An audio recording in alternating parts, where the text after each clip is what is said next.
Alors aujourd'hui, j'aimerais aborder un sujet sur le mythe de l'entrepreneuriat. Et pour ce faire, j'ai sélectionné en fait sept grands mythes de l'entrepreneuriat, parce que souvent on voit l'entrepreneuriat comme vraiment l'Eldorado, comme quelque chose de magnifique, etc.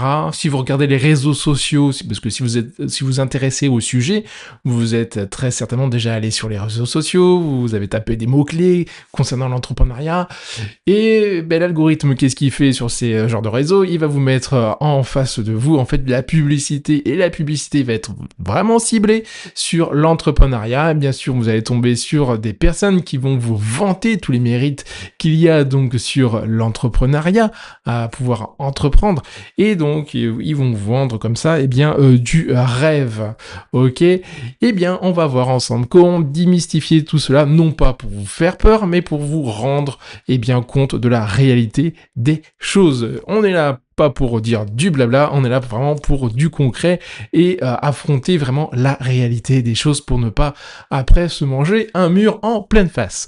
Voilà, allez, on va commencer de suite par le premier grand mythe. Alors, j'ai noté quoi? J'ai noté, il faut être né entrepreneur. C'est ce qu'on voit bien souvent, ou bien c'est ce que vous pensez en fait. Vous pensez qu'il faut être né entrepreneur, il faut avoir eu un papa, une maman qui a déjà créé des entreprises pour pouvoir réussir. Eh bien, il n'en est rien. La plupart des entrepreneurs ont commencé tout d'abord de zéro, et dans leur famille, ils n'ont pas eu d'entrepreneur. Bien sûr, il y a eu des entrepreneurs, par génération. Mais la plupart n'ont pas eu en fait cette chance entre guillemets là. Non, ils ont démarré tout seuls dans leur coin. Je parle pas de Steve Jobs, non, non. Ils ont démarré tout seuls, leur famille ne comprenait pas du tout ce qu'ils faisaient, parce qu'ils ne connaissent pas l'entrepreneuriat. Pour autant, ça ne les a pas empêchés, à force de persévérance, de réussir. J'en suis sûr que si vous faites votre propre recherche, vous allez trouver des entrepreneurs qui n'étaient pas issus, en fait, du monde de l'entrepreneuriat, et ça ne nous a pas du tout empêché de devenir entrepreneur à succès. Donc ça, c'est un premier mythe que l'on pense souvent, en fait, pour être un entrepreneur, il faut déjà être dans une famille d'entrepreneurs. Eh bien, ce n'est pas vrai, ce n'est pas une condition de réussite ou d'échec. La deuxième chose que j'ai notée, c'est être un entrepreneur, rend riche rapidement. Là encore, c'est un mythe. C'est un mythe qu'on véhicule souvent, que vous visualisez souvent en fait sur les réseaux sociaux. Alors réseaux sociaux, ça fait vraiment beaucoup de mal là-dessus parce qu'il y a vraiment des publicités comme ça qui vous vantent des choses qui ne sont pas vraies.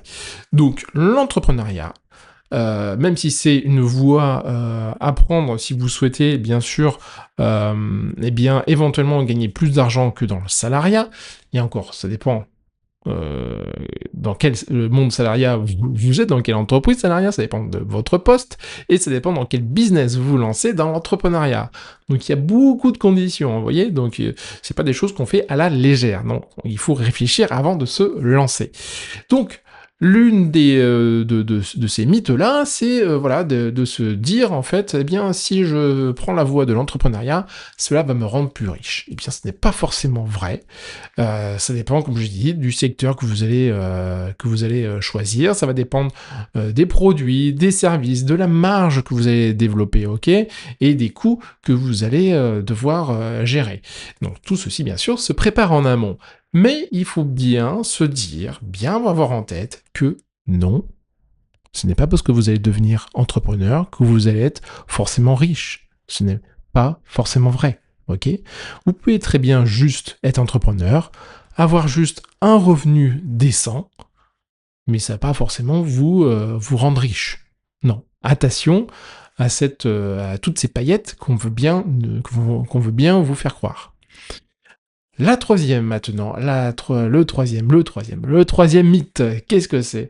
Eh bien, c'est on va moins travailler si j'en ai entrepreneur. Hein. Ah, je suis entrepreneur maintenant, je n'ai plus rien à faire, c'est les autres qui vont travailler à ma place, moi je me la couler douce, c'est juste leur dire, voilà ma feuille de route, j'ai ma vision de mon entreprise, voilà, débrouillez-vous avec ça. Moi je me la couler douce là-bas dans l'île paradisiaque et vous allez faire mon travail, hein. Non, ce n'est pas ça du tout, être entrepreneur. Vous travaillez pas moins que quand vous étiez salarié, et des fois, bien au contraire, vous allez travailler beaucoup plus.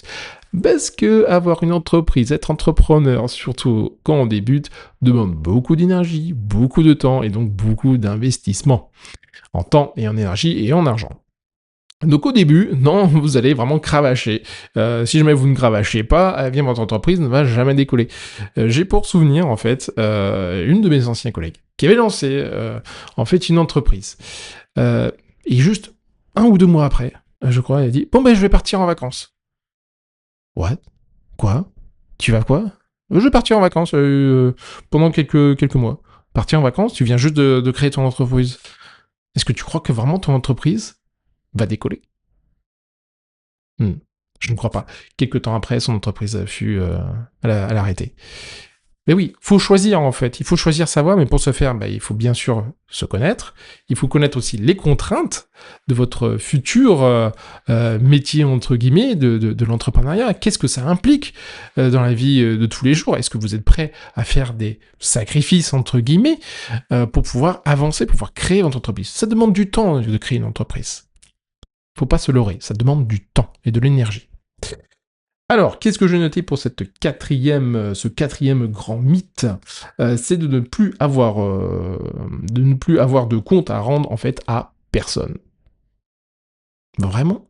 Vous croyez que quand vous allez être entrepreneur, donc dans la tête des gens, c'est je suis salarié, j'ai un patron au-dessus de moi. Je suis entrepreneur, j'ai plus de patron, c'est bon, je fais ce que je veux, j'ai plus de compte à rendre à personne. Vous avez une chose, vous avez vos clients. Et oui, en fait, le véritable patron, même quand vous êtes salarié, c'est les clients. C'est les clients, votre patron. Ne vous y trompez pas. Ce n'est pas celui-là qui est au-dessus de vous, non, c'est les clients. Et ça a toujours été les clients. Pourquoi? Parce que c'est lui qui paye à la fin. C'est lui qui paye, donc c'est lui qui va décider de votre rémunération, que vous soyez salarié ou entrepreneur. Donc, vous êtes toujours quelqu'un sur qui vous allez devoir rendre des comptes. Et si c'est pas de toute façon le client, ça va être votre banquier, ça va être votre comptable, ou même des fois ça va être votre famille. Vous avez toujours quelqu'un à qui rendre des comptes, toujours. Donc c'est un faux mythe, ok? Autre chose que j'avais noté maintenant, donc on est au sixième point, c'est je vais faire uniquement ce que j'aime. Je vais faire, la caméra est ici, je vais faire donc uniquement ce que j'aime. Si tu te lances dans l'entrepreneuriat, si tu penses ça, tu vas pas aller bien loin. Parce que tu vas avoir vraiment d'autres choses à gérer. Je sais pas, si tu veux lancer une entreprise sur la musique, tiens, je souhaite développer une entreprise, je vais apprendre aux gens à faire de la guitare, à jouer de la guitare. Très bien, donc moi ce que je vais, comme j'idéalise la chose, c'est je vais passer mes journées avec mon client, voilà, ou bien je vais m'enregistrer donc en vidéo, jouant de la guitare, ou n'importe quelle musique ou domaine d'activité, hein. Je vais faire que ça, je vais faire ce que j'aime, quoi. Non, ça marche pas comme ça, hein, pas au début. Hein. Au début, il va falloir que vous vous consacriez donc au développement de votre entreprise, donc à la partie commerciale, à la partie communication. Va falloir aussi vous former, va falloir gérer les finances, la comptabilité. Vous voyez, il y a beaucoup de choses à faire. Il y a beaucoup de choses à faire, et pas uniquement votre passion, ce que vous aimez. Non, il y a plein de choses à côté. Toutes ces choses-là que je dis à côté, vous pouvez les aimer, hein, et pas de souci. Moi, j'adore la vente, par exemple. La comptabilité, un peu moins. Mais les chiffres, moi, j'aime bien ça, les tableaux, etc., ça me fait pas peur. En revanche, ça va pas être ma zone de génie. Ça va pas être là où je vais apporter plus de valeur. Donc, pour moi, ça va être plus une perte de temps qu'autre chose. Mais je suis obligé de le faire. Quand on débute, on est obligé de le faire. Et une fois qu'on aura bien pérennisé son entreprise, on va pouvoir déléguer, bien sûr, les tâches qui ne nous apportent pas de valeur, ok? Mais au début, vous êtes seul, vous êtes entrepreneur, donc c'est à vous de gérer ça, ok? Donc attention à ça, on ne fait pas uniquement ce que l'on aime. Après, autre point, et avant-dernier point, c'est quelque chose que j'entends souvent de la part des gens qui font des choses, c'est « si tu n'es pas entrepreneur, tu as raté ta vie ». Alors, je répète, si tu n'es pas entrepreneur, tu as raté ta vie. Attends, là, t'essayes de jouer sur la psychologie, mais la vie ne se résume pas à l'entrepreneuriat. Il y a beaucoup de personnes qui, en fait, sont totalement heureux de ne pas être entrepreneur, d'être salarié, de travailler et de faire quelque chose qu'ils aiment tout en étant salarié. On peut être salarié, tout à fait heureux, on peut être artisan et totalement heureux et épanoui, et on peut gagner très bien sa vie en étant salarié, artisan ou autre. On n'a pas vraiment besoin d'être entrepreneur pour cela. Non, l'entrepreneuriat, c'est vraiment avoir en soi un besoin de créer une entreprise, d'apporter de la valeur, de résoudre un problème. Là-bas, c'est ça, c'est résoudre un problème. Différemment des autres, moi je ferai différemment, donc je vais faire ma propre sauce. C'est avoir, vous voyez, cette espèce de mindset là, d'esprit d'état d'esprit de création, de résoudre des problèmes. C'est ça l'entrepreneuriat. Mais c'est pas fait pour tout le monde, et tout le monde ne le veut pas, et tout le monde peut être heureux s'ils ne sont pas entrepreneurs. Donc encore une fois, c'est un mythe. C'est un mythe. Le bonheur n'appartient pas à l'entrepreneur. Loin de là, loin de là. Il n'appartient pas à ça. Dernier point qu'on va aborder dans cet épisode-là, c'est la liberté de travailler n'importe où. Je suppose que vous l'avez vu un nombre de fois incalculable dans des vidéos, dans la publicité. Vous voyez le petit entrepreneur là qui est sur la plage en train d'écrire son article et d'envoyer, ça y est, il y a là, ou bien de poster des photos ou des vidéos.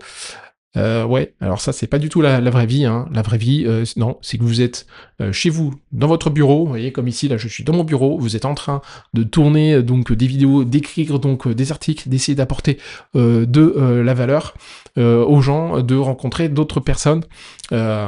C'est ça la vraie vie. Vous n'êtes pas dans un hôtel, vous n'êtes pas en train de voyager à droite, à gauche, pour je ne sais X raisons, pour vous montrer plus beau, voilà, regardez ma vie de rêve, etc. Mais en fait, non, pas du tout, pas du tout. Les gens qui font ça, la plupart des cas, sont seuls, ils sont isolés, ils sont vraiment malheureux au fond d'eux, en fait. Ils vous montrent que le côté bling bling, mais au fond d'eux, c'est pas ça le bonheur, c'est pas ça. Et encore une fois, enfin, c'est pas ça. C'est peut-être pour eux, c'est ça le bonheur, mais ça appartient qu'à eux, ça, ok? Ce n'est pas peut-être ce que vous souhaitez. Vous souhaitez peut-être créer une famille. Comme moi, j'ai ma famille, j'ai 2 enfants. Pour moi, c'est ça le bonheur. C'est mes enfants avant tout, c'est ma conjointe. C'est mon cercle familial. C'est ça pour moi mon bonheur, ok? J'ai pas besoin d'aller à Tataouine, j'ai pas besoin d'aller dans une île paradisiaque. D'ailleurs, vous avez essayé, vous, d'écrire un article sur ordinateur à la plage? Avec le sable? Le vent, le soleil. Bon courage, bon courage. Voilà, j'en ai fini avec les mythes de l'entrepreneuriat. Il y en a encore beaucoup d'autres. S'il y a quelque chose que vous souhaitez, eh bien que je souhaite que vous reteniez, c'est tout d'abord ceci ne doit pas vous décourager, bien sûr, d'être entrepreneur, mais d'être plutôt vigilant. Ce que je souhaitais faire à travers cette vidéo-là, c'est de vous montrer vraiment qu'il faut être vigilant par rapport à tout ce que vous regardez et tout ce que vous entendez, surtout sur les réseaux sociaux. Attention aux réseaux sociaux. Essayez plutôt d'utiliser de manière professionnelle ces réseaux-là, plutôt que de scroller toute la journée. Hein. Le but vraiment des réseaux sociaux, c'est que vous scrolliez, vous restiez vraiment le plus longtemps possible. Et bien sûr, les gens qui font des vidéos sur ces gens-là, les gens qui font de la publicité, leur but à eux, bien sûr, c'est que vous captiez votre attention. Donc ne vous perdez pas là-dedans. Vous souhaitez devenir un entrepreneur ou une entrepreneuse, ça doit rester un outil, ok? Vous êtes passé de l'autre côté. Donc les réseaux sociaux à utiliser avec parcimonie, une fois de temps en temps, ok? Trouvez le bon rythme, la bonne durée pour vous, ok? Mais ne procrastinez pas après sur votre entreprise et faites attention surtout à tout ce qui est dit, car tout n'est pas vrai. Ils vous montrent pas tous la vérité sur, bien sûr, ces réseaux-là. Voilà. Donc j'espère que cette vidéo vous a plu. Si cela est le cas, laissez-moi un pouce ou bien un commentaire en fin de vidéo, tout simplement, si vous avez quelque chose à rajouter. Si vous avez un autre mythe, eh bien, à rajouter, ça sera avec le plus grand plaisir que je le lirai, que je pourrai commenter aussi, et donner ma propre version des choses, car chacun a sa propre vision. Il n'y a pas de vérité absolue, et tout le monde, bien sûr, est différent. C'est l'un de mes credos. Voilà, sur ce, je vous dis à très bientôt. Bye bye.